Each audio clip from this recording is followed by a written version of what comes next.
بسم اللہ الرحمن الرحیم۔ آج کے اس ویڈیو میں ہم ان عبادتوں کا ذکر کریں گے جو شب قدر کے لیے بہت اہم ہیں کہ اس رات کون سی عبادت کرنی چاہیے، اس رات کو کیسے گزارنا چاہیے۔ لیلۃ القدر جو بہت ہی فضیلت اور بہت ہی بابرکت رات ہے۔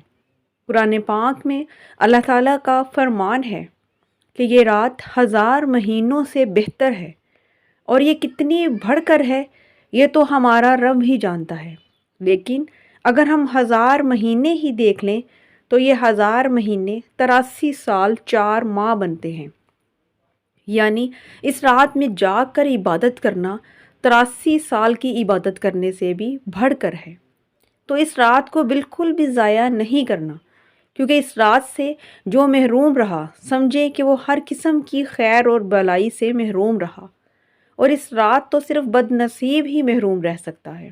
اس لیے ہم نے رمضان کی آخری راتوں یعنی طاق راتوں میں لیلۃ القدر کو تلاش کرنا ہے، اور 27ویں رات کو تو ہم نے خاص عبادت کا اہتمام کرنا ہے۔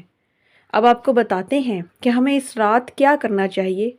اس دن ضروری ہے کہ مرد حضرات عشاء کی نماز اور فجر کی نماز باجماعت مسجد میں ادا کریں، کیونکہ حدیث پاک میں ہے کہ جو عشاء کی نماز اور فجر کی نماز باجماعت ادا کر لے تو اسے ساری رات کی عبادت کا ثواب ملتا ہے، اور اس رات زیادہ سے زیادہ نوافل کا اہتمام کریں، اور بطور خاص لیلۃ القدر میں مغرب کے بعد اوابین کے 6 رکعات نفل بھی آپ ضرور ادا کریں، کہ اس نماز کی فضیلت بہت زیادہ ہے، اور اس نماز کی فضیلت تو عام دنوں میں بھی 12 سال کی عبادت کا ثواب دیتی ہے۔ اب آپ خود اندازہ لگائیں کہ لیلۃ القدر والی رات میں اس کو پڑھنے کا کتنا اجر و ثواب ملے گا۔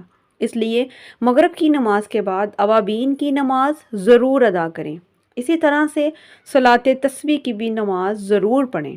صلاۃ تسبیح کی 4 رکعات ہوتی ہیں، اور شب قدر میں اس نماز کو پڑھنے سے آپ کے پچھلے تمام گناہ معاف ہو جائیں گے، جو ایک مسلمان ہونے کے ناطے ہمارے لیے بہت ضروری ہیں۔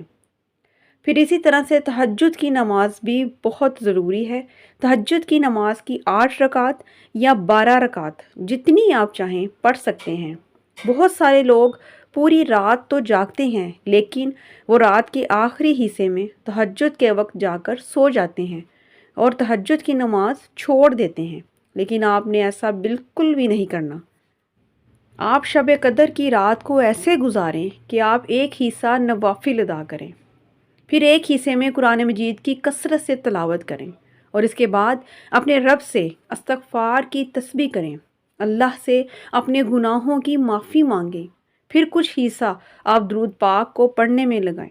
اس کے بعد کلمہ طیبہ کا ورد کرنا ہے، جو سب سے افضل ذکر ہے۔